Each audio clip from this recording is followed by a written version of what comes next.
I decided to surprise my husband, as we haven't experienced romance for a long time. I planned to cook a special dish for him, his favorite, but unfortunately, I didn't have all the necessary ingredients.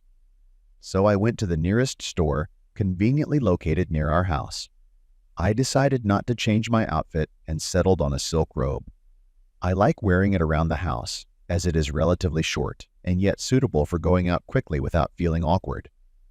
I put on the first pair of shoes I came across, which turned out to be a pair of tall, elegant heeled boots. Looking at myself in the mirror before going out, I was amazed at how stunning and a little daring I looked. However, given the time of day and the short distance to the store, I decided not to change. Halfway there, I suddenly remembered that I had forgotten my purse. Before I could think about this mishap, a passerby interrupted my thoughts with a question. "Excuse me, but why did you go outside in a robe and boots?" he inquired. Immersed in my reflections, I, without thinking, replied, "Yes, I forgot my purse at home, so I stopped going to the store. And if you want, I will go with you to the store, buy, then walk you home, and you give me the money." It's not safe to walk like that. Maybe there were some crazy people around, because it was already evening. I watched him with a critical eye. He didn't look crazy. He looked very young, maybe a dozen years younger than me. I didn't feel like going home at all. The elevator was broken again, and getting up to the 8th floor in such high heels was a hassle. "Okay," I agreed, and we headed toward the store. I walked far enough away that he didn't have any unwanted thoughts or advances. True, as we entered the store, I tripped and he caught me, but very gently, and I felt at ease, figuring he was just a kind young man trying to help a woman.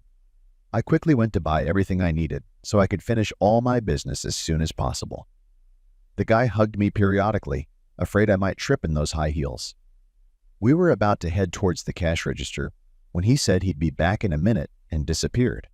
He came back with a bottle of wine and a chocolate bar. "What are you up to, young man?" I asked him.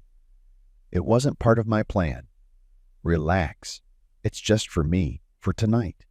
He grinned and put his arm around my waist. We didn't exchange a single word until we reached the checkout line.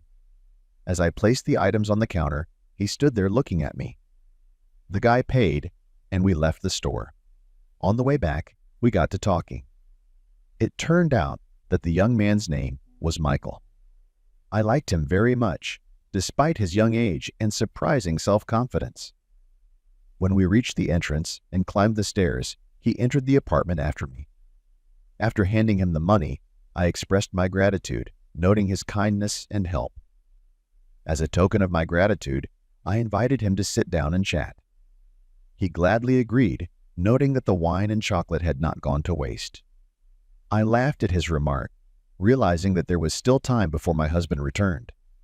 We quickly finished the bottle of wine, during which Michael suddenly hugged and kissed me. Then he took me in his arms and carried me to the bedroom. It was unusual. My husband would be back soon, and I was playing with a young boy. I had never cheated on my husband, thinking I was too old for such things. But Michael made me do it. Then, after exchanging contact information, he hurriedly left before my husband arrived. When we said goodbye at the door, he walked down the steps, and I watched him follow. Before we were out of sight, he turned around, promised to call soon, called me beautiful, winked, and left.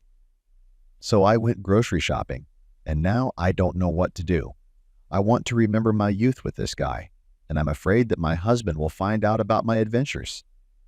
I need to think about it. The next day, when I was leaving the apartment and going down the stairs, suddenly someone hugged me from behind. It was Michael. I sinned for the second time in the stairwell. It was great. I can't live without these adventures now.